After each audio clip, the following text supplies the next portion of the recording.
31 de mayo de 1982. Planta sur de Refrescos Pascual, Ciudad de México. El dueño entra al patio con hombres armados y ordena: disparen al que se oponga. Álvaro Hernández, 38 años. Jacobo García, 35. 2 muertos, 17 heridos. Solo pedían el aumento que marcaba la ley. Pascual era la cuarta refresquera más grande del país. 2.400 trabajadores. El Pato Pascual en cada tiendita de México. Boeing en su mítico envase triangular Tetra Pak, exclusivo en el mercado. El dueño, compadre del expresidente Echeverría. 3 años después, el imperio estaba muerto. Rafael Jiménez, en quiebra. Pero el 27 de mayo de 1985, 8 camiones volvieron a rodar por la capital. No eran del patrón, eran de los mismos obreros baleados en aquel portón. ¿Cómo unos trabajadores baleados terminaron siendo dueños de la fábrica que los quiso enterrar? No es la historia de un imperio que cayó por la competencia. Es la historia de un imperio que se suicidó. Y 40 años después, lo que nació de sus cenizas vuelve a temblar. Ciudad de México, 1940 a 2026. Lo que sucede cuando las ganancias pesan más que la vida. Ciudad de México, finales de los años 30. El país apenas se recuperaba de la revolución y empezaba a respirar como una capital moderna. Los tranvías cruzaban el centro, el bolero pegaba en la radio y en cada esquina aparecía un puesto nuevo de paletas, aguas frescas o nieves de garrafa. En ese México ruidoso y hambriento de oportunidades llegó un hombre poco conocido, sin estudios formales, pero con una terquedad que pronto se volvería leyenda. Rafael Víctor Jiménez Zamudio. Don Rafael no venía de cuna rica. Empezó de abajo, como tantos otros emprendedores de la época, vendiendo lo más básico: paletas heladas de sabores de fruta. Las cargaba en hieleras pesadas por las calles polvorientas de la colonia Anáhuac. Las ofrecía a niños, sirvientas y oficinistas. El negocio creció lo suficiente para dar el siguiente paso: agua purificada en garrafón, repartida casa por casa en un distrito federal donde el agua de la llave todavía era una apuesta peligrosa. Pronto trasladó su pequeña operación a la colonia San Rafael y más adelante a la colonia Tránsito, en pleno corazón de la ciudad. Ahí instaló su primera fábrica de verdad. Las máquinas eran modestas, los obreros pocos, y el olor a fruta hervida empezaba a colarse por las calles vecinas cada amanecer. Pero don Rafael cargaba con una ambición que no cabía en una hielera ni en un garrafón. Él soñaba con algo más grande. Un refresco mexicano hecho con fruta de verdad. No el agua azucarada y gaseosa que dominaba el mercado. No la fórmula importada. Algo nuestro, con pulpa, con sabor, con identidad. Y en ese sueño había un enemigo claro. Coca-Cola había llegado a México en 1898 y para los años 40 ya era una potencia. Pepsi venía detrás. Las refresqueras gringas se repartían el país como si fuera un pastel. Cualquier mexicano que quisiera competir contra ellas necesitaba 2 cosas: un producto que las 2 transnacionales no pudieran imitar, y la disciplina para mantener costos bajos sin importar el precio humano. Don Rafael tenía lo primero, y sin saberlo todavía, también tenía lo segundo. Desde el principio aprendió una lección que lo acompañaría toda la vida. El margen se cuida apretando la mano de obra. Pagaba lo justo para que la gente no se fuera, pero ni un centavo más. Sin prestaciones, sin reparto de utilidades, sin contratos blindados. Aquí venimos a trabajar, no a pedir limosna, decían los capataces, repitiendo el evangelio del patrón. Para los obreros era un trato amargo, pero en el México de la posguerra había hambre afuera, y un sueldo, cualquier sueldo, era mejor que nada. Esa filosofía le iba a dar resultados durante 40 años. Iba a construir una refresquera que se enfrentaría a los gigantes gringos. Iba a meter su pato en la memoria colectiva del país. Iba a llegar a tener 2.400 obreros bajo su techo y plantas distribuidas en la capital. Pero esa misma filosofía, apretar al de abajo para engordar al de arriba, iba a ser, décadas después, la mecha encendida que haría estallar todo. Por ahora, en aquellas mañanas frías de los 40, don Rafael solo cargaba paletas y un sueño. Faltaba poco para que ese sueño tomara la forma de un pato. A principios de los años 40, don Rafael lanzó al mercado el producto que cambiaría su destino. Pato Pascual. Era el primer refresco mexicano hecho con fruta de verdad, con un eslogan que se grabaría en la memoria del país. Fruta en tu refresco. No era cosa menor. Mientras Coca-Cola vendía burbujas y fórmula secreta, Pascual vendía algo que olía a Veracruz, a Michoacán, a los huertos del Bajío. Vendía mexicanidad embotellada. Y para darle cara a esa mexicanidad, don Rafael necesitaba un personaje. Algo simpático, infantil, reconocible al instante. La decisión fue audaz y conflictiva. Un pato caricaturesco que sonreía desde cada botella. Un pato que, para cualquier mexicano que hubiera ido al cine los domingos, se parecía sospechosamente a un personaje muy querido del señor Walt Disney, el Pato Donald. La similitud no era accidente, era cálculo. Don Rafael sabía que un pato gringo familiar vendía más rápido que un pato inventado desde cero. Disney, claro, no tardó en darse cuenta. Desde los años 40, los abogados de la compañía estadounidense empezaron a presionar legalmente a la pequeña refresquera mexicana. Era el inicio de una batalla legal que duraría más de 6 décadas, sobreviviendo a guerras, presidentes y hasta a la propia muerte del fundador. Pero por ahora, el pato seguía vendiendo, y eso era lo único que le importaba a don Rafael. A finales de los años 50, con Pato Pascual ya consolidado en Ciudad de México y el Bajío, don Rafael lanzó su segunda gran apuesta, Lulú. Un refresco pensado para el creciente mercado urbano, accesible, sabroso, con sabores que iban del manzana al uva. La clase media mexicana en formación lo adoptó al instante. Lulú se convirtió en sinónimo de refresco escolar, de fiesta infantil, de tiendita de la esquina. Pero la jugada maestra todavía no llegaba. Llegaría en los años 60, con el nacimiento de un producto que no se parecía a nada de lo que existía en el mercado. Boing. Boing no era un refresco gaseoso, era un jugo de fruta natural, con pulpa, sin conservadores. La etiqueta lo decía claramente. Agítese antes de abrir, porque la pulpa se asentaba en el fondo. Era el aguafrescas de la abuela, pero embotellado, listo para la lonchera, listo para la cooperativa escolar, listo para conquistar el país. Y junto con el producto, vino otra apuesta tan visionaria como riesgosa: el envase. Don Rafael viajó hasta Suecia y se sentó frente a los directivos de Tetra Pak, la empresa que estaba revolucionando el envasado de alimentos en el mundo.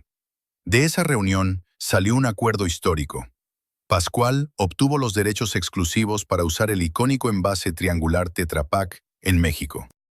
Durante años, Pascual fue la única marca del país que vendía en esa forma de pirámide inclinada que se volvió tan reconocible como la propia botella de Coca-Cola. Boing despegó. Tetra Pak triangular se volvió cultura popular. A mediados de los años 60, llegó otra adquisición decisiva. Pascual compró una planta embotelladora de Canada Dry en México y se quedó con sus líneas de producción. Con esa compra, la refresquera de don Rafael ya no era una empresa modesta. Era un jugador serio en el mercado mexicano de bebidas, capaz de mirar de tú a las transnacionales. Para los años 70, el imperio estaba completo. 4 marcas principales repartían el portafolio: Pato Pascual, el refresco emblemático; Lulú, el favorito de la clase media; Boing, el jugo que revolucionó el mercado; y Mexicola, una cola nacional que se atrevía a competir cara a cara con los gigantes gringos. Cada una tenía su público, cada una tenía su lugar en las tienditas del país. Las cifras hablaban solas. Para inicios de los años 80, Refrescos Pascual S.A.D.C.B. era la 4ª refresquera más grande de México, solo detrás de los colosos transnacionales. Tenía 2 plantas operando a toda máquina en la capital, la planta norte y la planta sur, ambas en zonas céntricas de la Ciudad de México. En sus líneas de producción trabajaban alrededor de 2.400 obreros. Cada amanecer, las colonias Tránsito y Clavijero se despertaban con el mismo olor dulce, mango cocido, tamarindo, fresa, guayaba, naranja. El aroma del imperio. La expansión no se quedó en territorio nacional. Pascual cruzó la frontera. Sus productos llegaron a Estados Unidos, principalmente a comunidades mexicanas en California y Texas. Llegaron a Japón, en un mercado pequeño, pero simbólicamente importante. La marca empezaba a tener proyección internacional, y don Rafael, mientras tanto, se había convertido en un personaje del establishment mexicano. Su agenda incluía a banqueros, políticos y, sobre todo, a un hombre que sería pieza clave en lo que vendría. Luis Echeverría Álvarez, presidente de México entre 1970 y 1976. Rafael Jiménez no solo era amigo del expresidente, era su compadre, un vínculo que en la política mexicana significaba protección, contactos y, en momentos críticos, impunidad.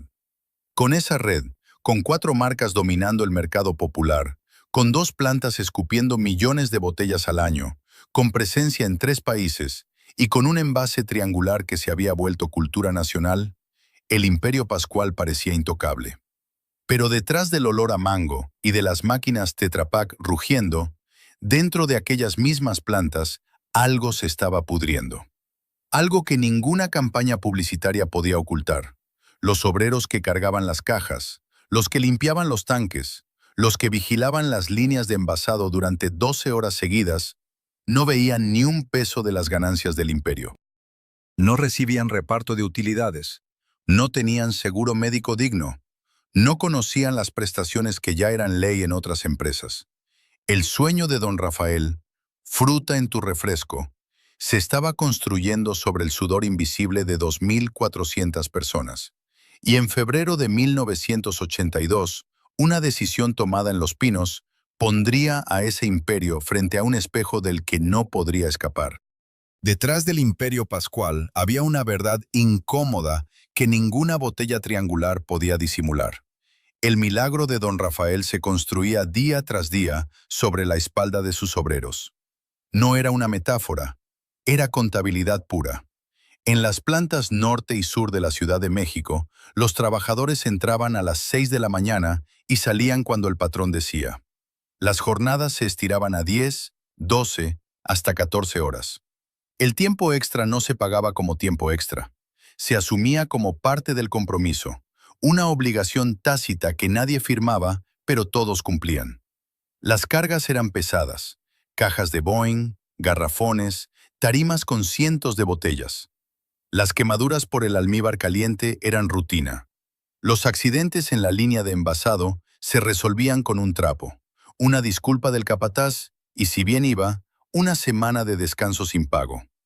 Lo más doloroso, sin embargo, no era el cansancio físico, era la matemática. Pascual vendía millones de pesos al mes. Sus camiones llegaban hasta Texas. Su pato sonreía en cada esquina del país. Pero adentro de la fábrica, los obreros no veían un solo peso de utilidades. La ley mexicana ya obligaba a repartir parte de las ganancias entre los trabajadores, el famoso reparto de utilidades que cada empresa debía entregar año con año. Pero en Pascual ese reparto, sencillamente, no existía. No hubo ganancias este año, decían las oficinas administrativas, mientras afuera salían las pipas cargadas hasta el tope.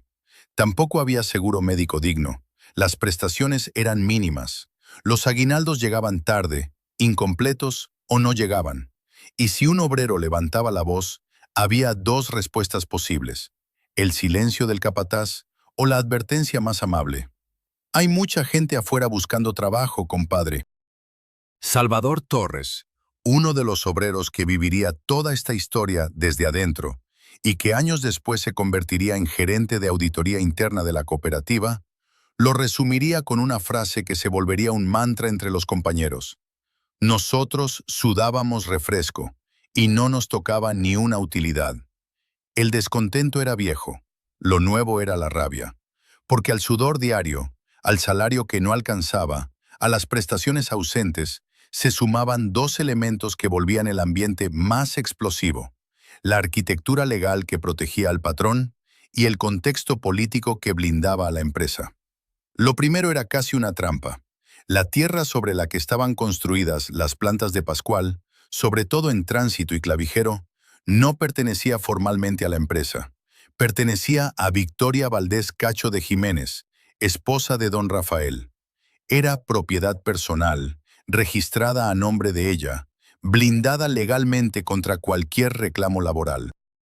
Esto significaba que aunque algún día los obreros lograran demandar a Refrescos Pascual S.A.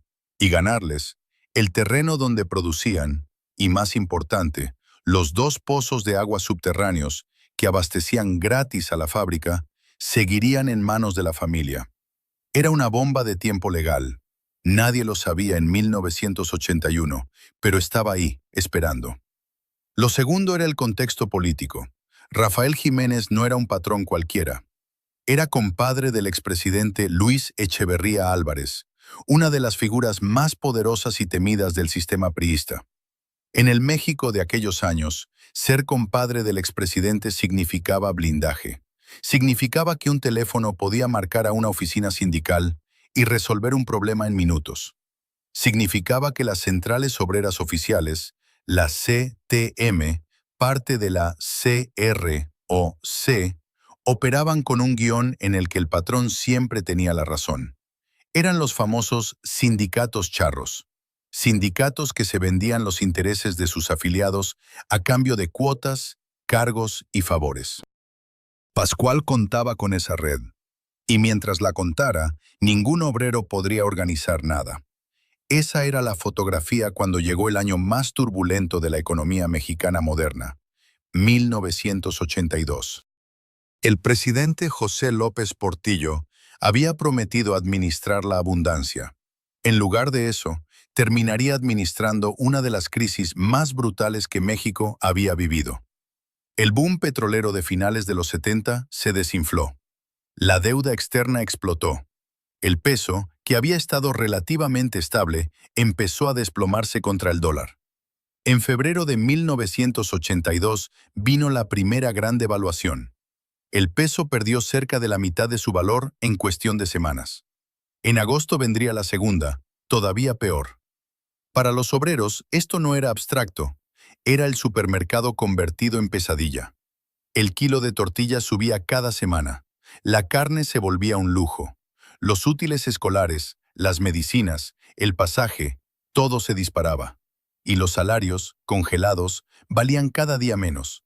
Los mismos pesos compraban la mitad, luego un tercio, luego nada. Ante el desastre, el gobierno de López Portillo improvisó una respuesta de emergencia. En las primeras semanas de marzo de 1982, decretó un aumento salarial de emergencia escalonado. 10% para los sueldos más altos, 20% para los medios y 30% para los más bajos. Era una medida desesperada para evitar que el poder adquisitivo de los trabajadores se derrumbara por completo. No era opcional, era ley. La mayoría de las empresas mexicanas la acataron. Algunas a regañadientes, otras con resignación, pero la acataron. Pascual no. Rafael Jiménez se negó. Argumentó dificultades financieras, problemas de flujo, la incertidumbre del peso. Los obreros, que veían los camiones salir cargados como siempre, supieron que era mentira. El patrón simplemente no quería pagar. Y confiaba en que su red política, sus sindicatos charros y sus abogados podrían contener cualquier protesta. Se equivocó. En el barrio de Tránsito, en pequeñas reuniones casi clandestinas, los obreros empezaron a juntarse después del turno. Hablaban bajo, en cocinas prestadas, en vecindades, en patios traseros. Comparaban recibos, sumaban agravios, calculaban cuánto les correspondía si la empresa cumpliera la ley. La cifra era escandalosa.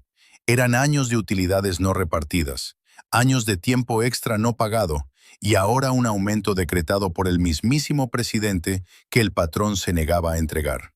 Un grupo decidió que ya era suficiente, pero también supieron que solos no podrían. Las centrales oficiales no los iban a defender. Ya estaban del lado de Jiménez. Necesitaban un asesor externo, alguien con experiencia en huelgas, alguien que no se vendiera al patrón, alguien que el sistema priista no pudiera comprar. Ese alguien tenía nombre y leyenda: Demetrio Vallejo Martínez. Vallejo era un mito vivo del movimiento obrero mexicano. Había sido el líder histórico del gran movimiento ferrocarrilero de 1958 a 1959, una de las huelgas más importantes del siglo XX en México. Por organizarla, fue encarcelado durante 11 años en condiciones brutales. Cuando salió, en 1970, no se quebró. Siguió militando, fundó el Partido Mexicano de los Trabajadores, PMT, junto a otros disidentes, y se convirtió en una voz incómoda pero respetada en la izquierda nacional. Comunista declarado, terco, austero, sin miedo al poder. La antítesis exacta del sindicalismo charro. Una delegación de obreros de Pascual fue a buscarlo a las oficinas del PMT. Llevaban recibos, contratos, testimonios. Vallejo los escuchó con paciencia, hizo preguntas duras, revisó la documentación. Al final, asintió. El caso era sólido. La ley estaba del lado de los trabajadores. Lo que faltaba era organización, disciplina y, sobre todo, valor para sostener lo que se venía. Vallejo aceptó asesorarlos. Lo hizo con una advertencia clara.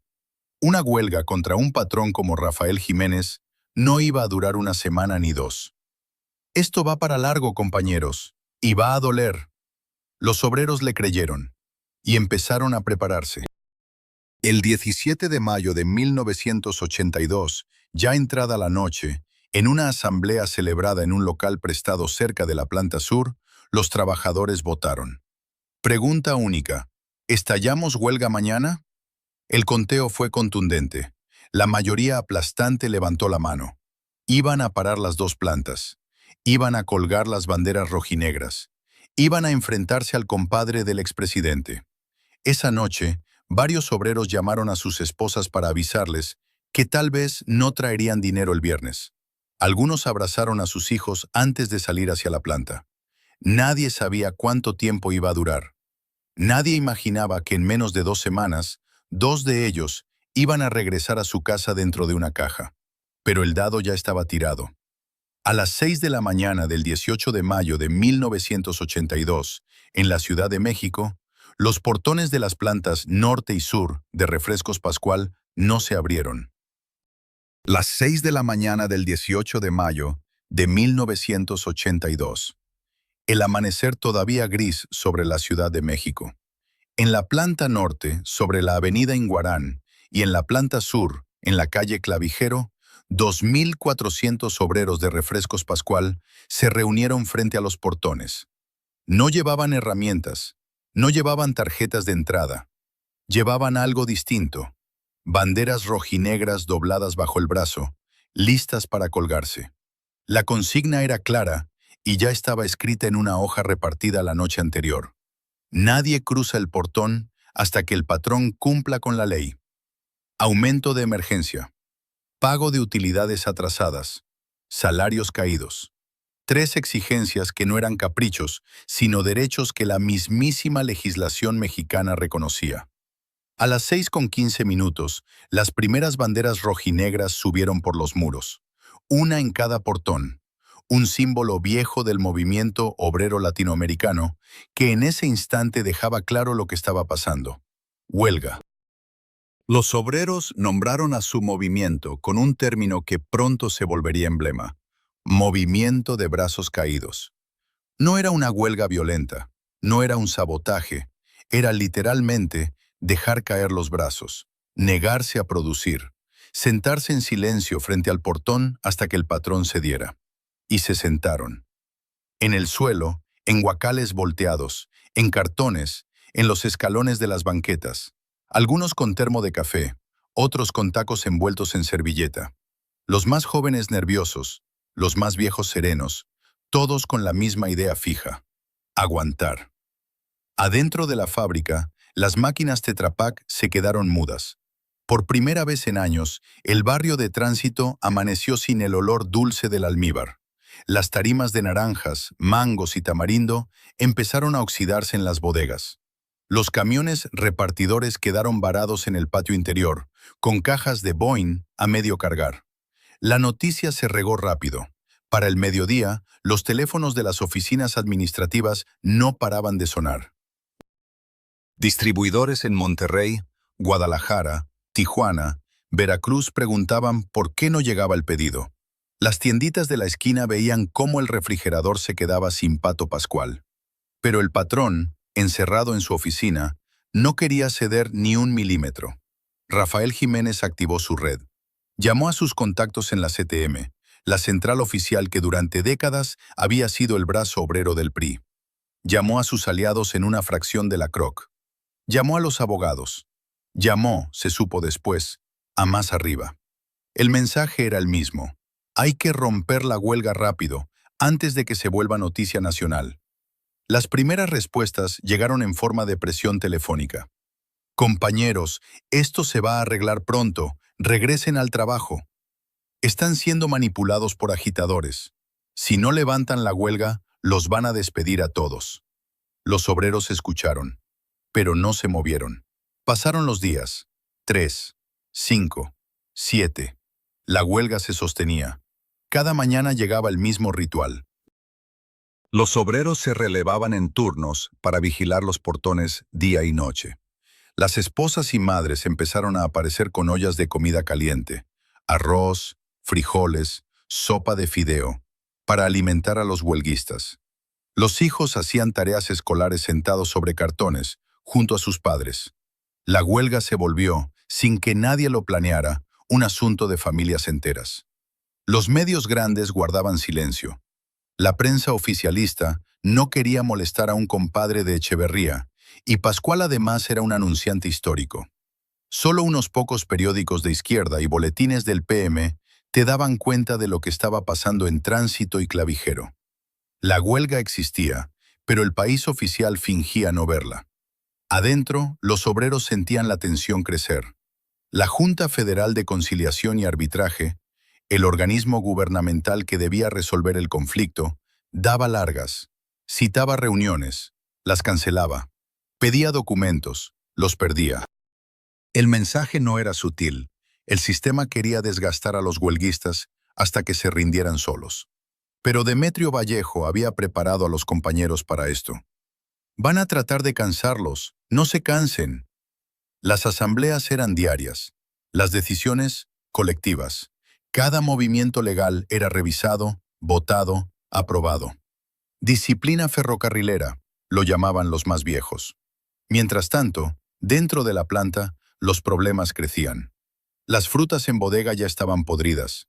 Los tanques de almíbar empezaban a fermentar. Lo que no se vendía, se descomponía. Cada día de huelga costaba dinero. Y eso, justamente, era lo que el patrón no podía tolerar mucho más. El 30 de mayo de 1982, 12 días después de iniciada la huelga, llegó la primera advertencia abierta.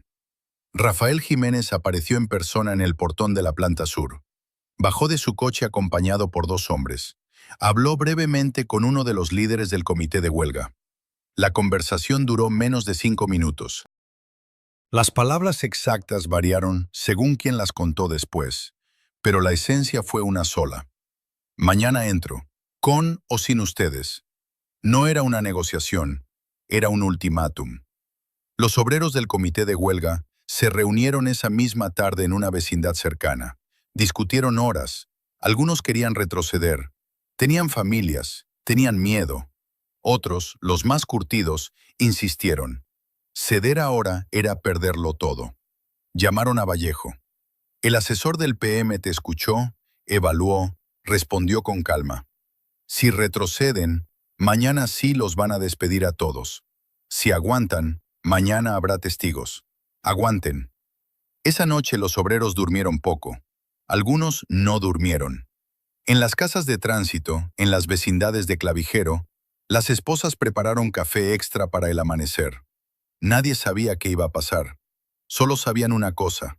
A las 7 de la mañana del día siguiente, 31 de mayo de 1982, las banderas rojinegras seguirían colgadas en los portones de la planta sur, y Rafael Jiménez no llegaría solo. El sol todavía no terminaba de salir sobre la Ciudad de México, cuando los primeros obreros llegaron al portón de la planta sur, en la calle Clavijero. Era lunes. 31 de mayo de 1982. 13 días desde que las banderas rojinegras habían subido por los muros. 13 días sin trabajar. 13 días sin cobrar. 13 días con un nudo en el estómago que ya nadie recordaba cuándo había aparecido. El aire de la mañana olía a smog, a pan de la panadería de la esquina, a tortillas recién echadas en un comal cercano. Los huelguistas se acomodaron donde siempre. Unos sentados sobre guacales volteados, otros recargados en el portón de fierro pintado de azul, varios de pie repartiéndose café en vasos de plástico. La rutina de los últimos días se repetía. Hablar bajo, vigilar la calle, esperar. Pero esa mañana algo se sentía distinto.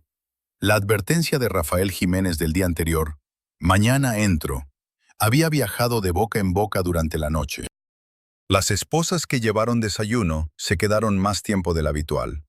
Algunos hijos no fueron a la escuela.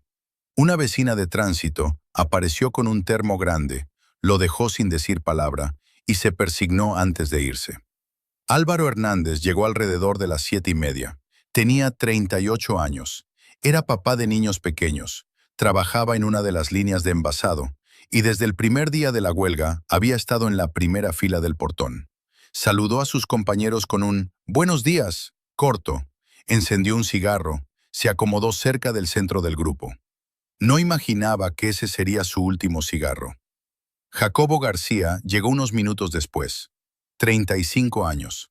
Uno de los obreros más respetados del comité de huelga, de los que más habían empujado para que el movimiento se sostuviera. Se sentó cerca de Álvaro. Intercambiaron un par de palabras sobre los pendientes del día. Se rieron de algo. Una risa corta, normal, sin importancia. La última risa registrada de ambos. A las 8:30, los primeros coches aparecieron al final de la calle. No eran uno ni dos, eran varios. Camionetas, autos sin placas visibles, algunos vehículos particulares. Avanzaron despacio hacia el portón, en caravana. Los huelguistas se pararon. Las pláticas se cortaron de golpe. Alguien gritó, «¡Aguas! ¡Ya llegó!». Las mujeres que estaban repartiendo el desayuno se hicieron a un lado, hacia la pared. Del primer coche bajó Rafael Jiménez. Traje oscuro, expresión cerrada, paso firme. Detrás de él bajaron varios hombres, algunos vestidos de civil, otros con apariencia de cuerpos de seguridad privada. Todos tenían algo en común. Iban armados. Pistolas a la cintura, algunas visibles, otras apenas disimuladas bajo las chamarras. Los obreros lo notaron al instante. Se hizo un silencio extraño en el portón. Jiménez avanzó hasta quedar a unos metros del grupo. Pidió hablar con el comité de huelga. Dos representantes obreros, acompañados por un asesor del PMT, se acercaron. Llevaban en la mano una copia de los documentos legales que respaldaban el movimiento. La huelga estaba reconocida. La Junta Federal había emitido constancias. Todo estaba en regla. La conversación duró pocos minutos. Las palabras exactas se perdieron en la confusión que vendría después, pero los testimonios coinciden en una frase del patrón, dicha en voz alta para que todos escucharan. Hoy se levanta esto, como sea. Los representantes obreros respondieron con calma, que la huelga era legal, que las exigencias seguían siendo las mismas, que no había vuelta atrás hasta que la empresa cumpliera con la ley. Rafael Jiménez no contestó. Se giró hacia los hombres armados que lo acompañaban y dio la orden que cambiaría la historia de la refresquera mexicana para siempre. «Disparen al que se oponga». Lo que pasó en los siguientes minutos quedó grabado en la memoria de cada huelguista sobreviviente como una sola escena confusa, partida, fragmentada. Los testimonios recogidos años después por la prensa, por los abogados, por los investigadores universitarios, coinciden en lo esencial, pero difieren en los detalles. Lo cierto es esto. A partir de la orden de Jiménez, el portón de la planta sur se convirtió en zona de fuego. Los hombres armados avanzaron hacia el grupo de obreros. Hubo gritos, hubo empujones. Alguien intentó cerrar el portón principal, y entonces se escuchó el primer disparo. Después, varios más. La gente corrió en todas direcciones. Las mujeres se tiraron al suelo o se metieron en los zaguanes de las casas vecinas. Los niños lloraban. Algunos huelguistas trataron de proteger a los compañeros con sus cuerpos. Otros corrieron hacia el interior de la planta buscando refugio. La calle Clavijero, normalmente tranquila a esa hora, se llenó del eco de los disparos, de los gritos, del chirrido de neumáticos. Álvaro Hernández quedó en el centro del caos. Los testimonios cuentan que primero fue atropellado por uno de los vehículos del patrón, que avanzó sin frenar contra el grupo. Cayó al pavimento. Antes de poder levantarse, recibió varios disparos. Murió ahí mismo, sobre el asfalto que durante 13 días había estado pisando como huelguista. 38 años. Un cigarro a medio fumar todavía en el suelo, junto a su mano. Jacobo García alcanzó a correr unos metros. Lo alcanzaron las balas a poca distancia del portón. Cayó herido. Sus compañeros lo levantaron como pudieron. Lo cargaron entre dos. Lo subieron a un coche que pasaba para llevarlo al hospital más cercano. Murió en el camino. 35 años. 17 obreros más resultaron heridos. Heridas de bala en piernas, en brazos, en torsos. Algunos cayeron sobre los guacales que minutos antes les habían servido de asiento. La sangre se mezcló con el café derramado, con los restos del desayuno, con el polvo de la calle. Para las 9:30 de la mañana, las ambulancias habían empezado a llegar. Los hombres armados ya se habían retirado. Rafael Jiménez se había subido a su coche y se había ido. En el portón quedaron las banderas rojinegras, intactas, manchadas por el polvo y por algo más oscuro. Los huelguistas sobrevivientes no se movieron, no retrocedieron, no abandonaron el portón. Algunos lloraban en silencio, otros tenían la mirada fija, sin expresión, pero ninguno se fue. La noticia salió de Clavijero a una velocidad que el patrón no había calculado. En cuestión de horas, las redes del PEMETE, los teléfonos de los sindicatos independientes, los altavoces de los grupos estudiantiles en la UNAM empezaron a difundirla. Asesinaron a 2 obreros de Pascual. La frase circuló por Ciudad de México como pólvora. Hacia la tarde, estudiantes universitarios empezaron a llegar al portón. Llegaron en grupos más grandes. Llegaron intelectuales de izquierda, periodistas independientes, abogados, militantes de partidos pequeños, vecinos del barrio que hasta entonces se habían mantenido al margen. Para la noche del 31 de mayo, el portón de la planta sur ya no estaba custodiado solo por los 2.400 obreros de Pascual. Estaba custodiado por la Ciudad de México. Los medios grandes ya no podían fingir que no pasaba nada. Al día siguiente, varios diarios capitalinos publicaron la noticia. El gobierno de Miguel de la Madrid, recién instalado, observó el escándalo con preocupación. Echeverría ya no era presidente. Su compadre Rafael Jiménez ya no tenía la misma protección de antes. Algo había cambiado. Los funerales de Álvaro Hernández y Jacobo García se convirtieron en manifestaciones. Cientos de personas acompañaron las cajas. Hubo discursos. Hubo banderas rojinegras junto a las flores. Hubo promesas en voz alta de que los compañeros caídos no habían muerto en vano. Rafael Jiménez creía que esa mañana de mayo había roto la huelga. Creía que con 2 muertos, los demás se irían a su casa con la cabeza agachada y olvidarían el reparto de utilidades, el aumento de emergencia, los salarios caídos. Creía que el miedo cerraría el portón de Clavijero para siempre. Se equivocó otra vez. Más grave que la primera. Lo que el patrón no entendió ese día es que acababa de matar a su propio imperio. Las balas que cayeron sobre Álvaro y Jacobo no enterraron la huelga, la incendieron. Le dieron rostros, nombres, edades, la convirtieron en algo que ya no se podía ignorar. La huelga apenas llevaba 13 días, iba a durar más de 1000. Después del 31 de mayo de 1982, la huelga de Pascual ya no era un asunto interno de una refresquera. Era un símbolo nacional, y eso lo cambiaba todo. Los muertos cargados por sus compañeros en aquel portón de Clavijero le dieron a la huelga lo que más le faltaba, rostros que el país no podía olvidar. Álvaro y Jacobo dejaron de ser nombres, se volvieron consigna. En las marchas, en los volantes del PMT, En los altavoces de los mítines se gritaba: «¡Por Álvaro! ¡Por Jacobo! ¡Pascual no se rinde!». La sangre derramada esa mañana no apagó el conflicto, lo convirtió en bandera. Demetrio Vallejo, desde su oficina en el PMT, entendió que el momento exigía una estrategia nueva. Ya no se trataba de presionar a la empresa, se trataba de obligar al Estado a tomar partido. El asesor diseñó un plan en 3 frentes: legal, mediático y político. En el frente legal, los abogados del PMT y del Comité de Huelga empezaron a litigar en serio. Demandas por homicidio contra Rafael Jiménez. Recursos ante la Junta Federal de Conciliación y Arbitraje. Solicitudes ante la Secretaría del Trabajo. Cada paso documentado, cada documento archivado por duplicado. Vallejo sabía que un movimiento obrero sin papeles era un movimiento obrero perdido. En el frente mediático, los obreros aprendieron a hablar con la prensa. Salvador Torres y otros líderes del comité dieron entrevistas, aceptaron reportajes, posaron para fotos junto a las banderas rojinegras del portón.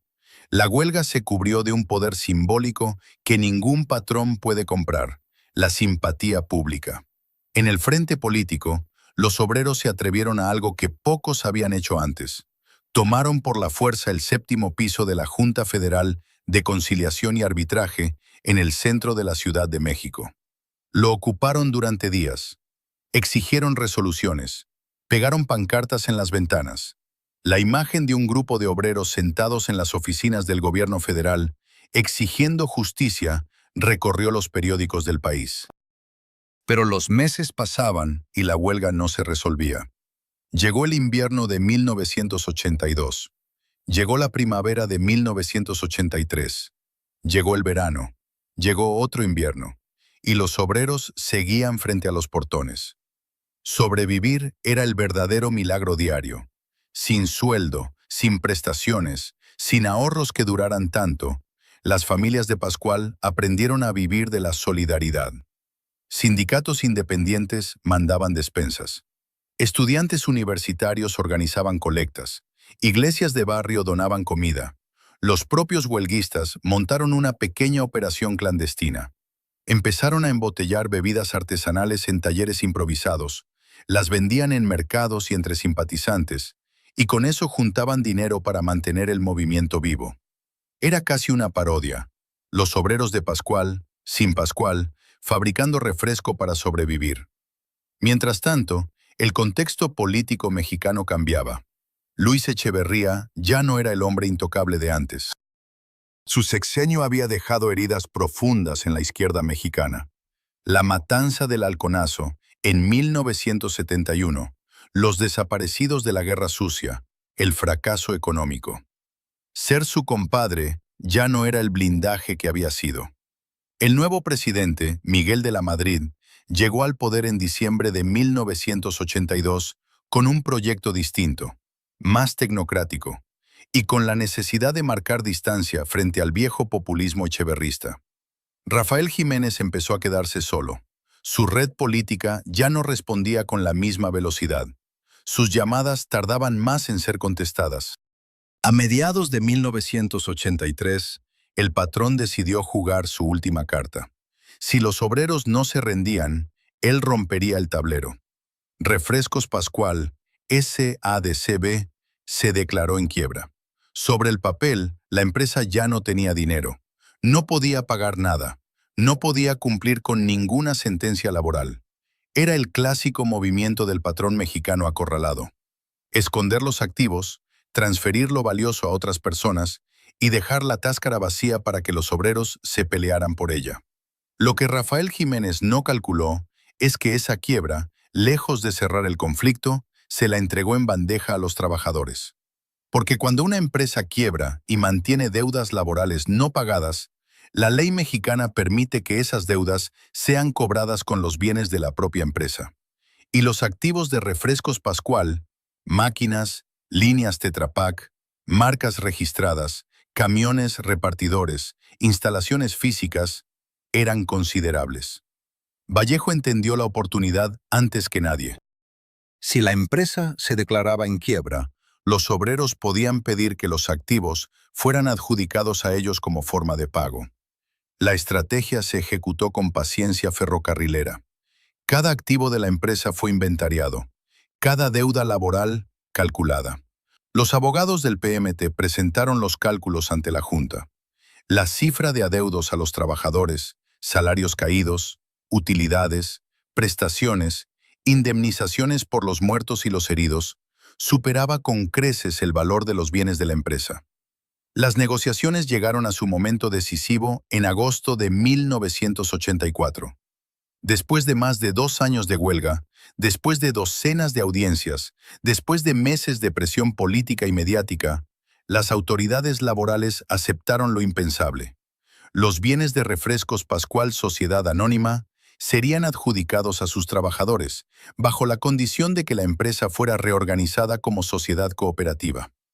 Era una victoria que nadie había imaginado en mayo de 1982. Los obreros no solo iban a recuperar sus salarios caídos, iban a convertirse en dueños de la fábrica, pero quedaban dos problemas espinosos. El primero, el terreno seguía sin ser de la empresa, sino de Victoria Valdés, esposa del patrón. La bomba legal que se había sembrado décadas antes seguía intacta.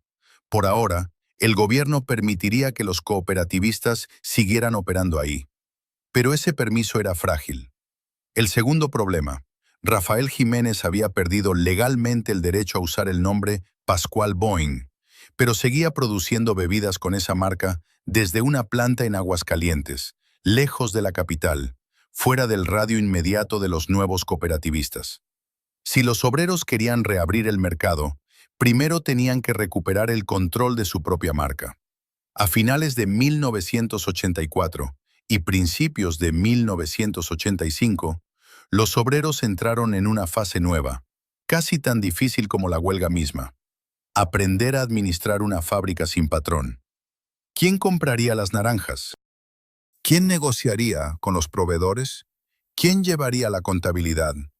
¿Quién decidiría los precios? No había un manual. No había experiencias previas a esa escala en México. Hicieron asambleas, eligieron consejos, repartieron tareas, discutieron toda la noche y todo el día, cometieron errores, corrigieron, volvieron a discutir.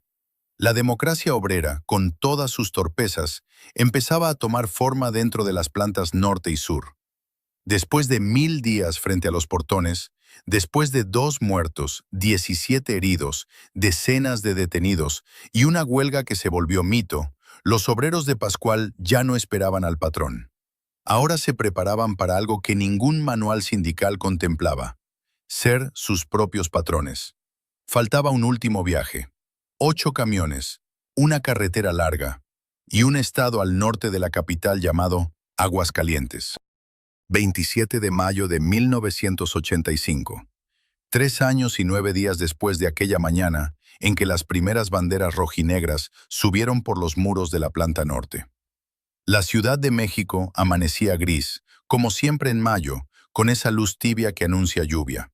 Pero en la calle Clavijero, junto a la antigua planta sur, algo se movía que no se había movido en mucho tiempo: motores encendidos.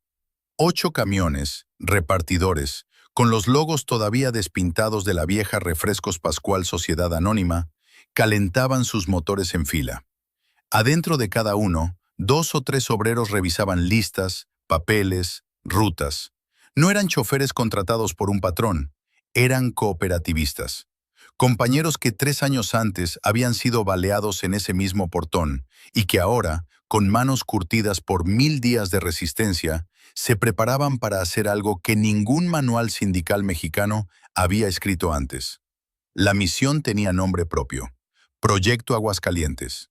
El plan era simple en su descripción, complicado en su ejecución. Los 8 camiones iban a viajar hasta el estado de Aguascalientes, al norte del país, donde una planta que todavía producía Boeing seguía operando bajo arreglos turbios heredados del viejo patrón. Ahí, los cooperativistas se abastecerían de producto bajo un acuerdo negociado. Regresarían a la capital con los camiones llenos y volverían a meter Boeing, Pato Pascual y Lulú a las tienditas del país. No era solo una operación logística, era una declaración. Los 8 camiones rodaron por avenidas que apenas despertaban. Salieron de la ciudad por el norte, tomaron la carretera. Los kilómetros fueron pasando bajo neumáticos cansados, bajo manos que no sabían si esto iba a funcionar. Algunos cooperativistas iban callados, otros platicaban de cosas sin importancia, casi para no pensar en lo que estaba en juego. Si el viaje fallaba, si los camiones regresaban vacíos, si los distribuidores ya habían olvidado la marca, todo el sacrificio de 3 años no servía para nada. En Aguascalientes los recibieron con la frialdad esperada, pero el acuerdo se cumplió. Cajas y cajas de Boeing triangular, el mismo envase Tetra Pak que había sido cultura nacional, subieron a los camiones. Hubo abrazos discretos entre cooperativistas. Hubo algún chiste para soltar la tensión. Hubo, sobre todo, silencio respetuoso. El regreso a la Ciudad de México fue distinto al viaje de ida. Los camiones ahora pesaban. Los motores rugían más fuerte y dentro de cada uno, los cooperativistas sabían que ya no eran obreros sin trabajo, eran dueños de una empresa. Ese mismo 27 de mayo de 1985, en una asamblea formal, quedó oficialmente constituida la Sociedad Cooperativa Trabajadores de Pascual S.C.L. Sin patrón, sin accionistas externos, sin dueños individuales. 2.400 socios fundadores, cada uno con voz, cada uno con voto. Las primeras semanas fueron caóticas. Aprender a comprar fruta a granel sin estafarse. Aprender a negociar con distribuidores que aún recordaban al viejo patrón. Aprender a llevar la nómina, las cuentas, los inventarios. Pero la rueda empezó a girar. Las botellas volvieron a las tienditas. El olor a almíbar regresó al barrio de tránsito. Un año después, en mayo de 1986, los cooperativistas recibieron algo que nunca habían tocado en sus vidas: el primer reparto de utilidades. Salvador Torres lo contaría años más tarde con la voz quebrada. La primera vez que tuve una utilidad en la mano, lloré. Eran nuestros centavos, los que nunca nos habían dado. Álvaro Hernández y Jacobo García no estuvieron ese día. No verían el primer reparto. No probarían el sabor de ser dueños, pero sus nombres se grabaron en la pared de la cooperativa, donde siguen hasta hoy.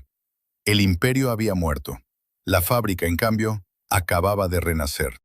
Renacer fue solo el principio. Sobrevivir, lo verdaderamente difícil. La cooperativa apenas estaba poniéndose de pie cuando le cayó encima la primera demanda grande. Disney.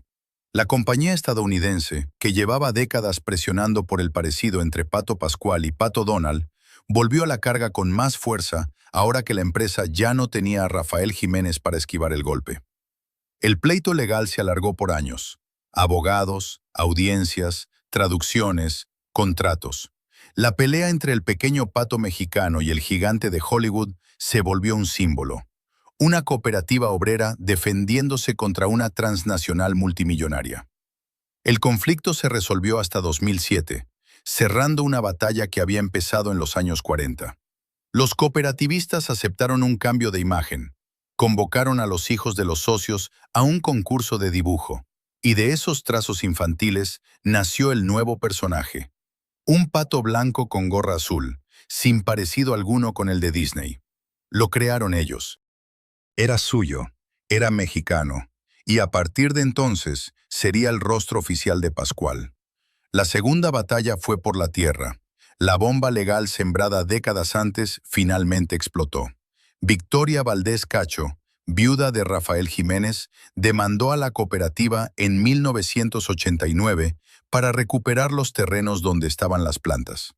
El proceso se arrastró hasta 2003, cuando los tribunales finalmente fallaron a favor de ella. La orden judicial era clara. La cooperativa debía desalojar el predio donde había nacido la empresa. Una resolución que, de cumplirse, hubiera terminado con todo. Pero entonces apareció una figura inesperada. Andrés Manuel López Obrador, en ese momento jefe de gobierno del Distrito Federal. El gobierno capitalino expropió el terreno por causa de utilidad pública y se lo entregó a la cooperativa. La decisión fue polémica. criticada por sectores empresariales, defendida por sectores de izquierda, pero salvó a Pascual de un desalojo que hubiera sido su final. Con esos dos frentes resueltos, la cooperativa pudo concentrarse en crecer. Y creció. Hoy Pascual opera 19 instalaciones y 30 líneas de producción repartidas en el país. Emplea a alrededor de 5.000 personas, de las cuales unas 780 son socias cooperativistas con voz y voto en las decisiones.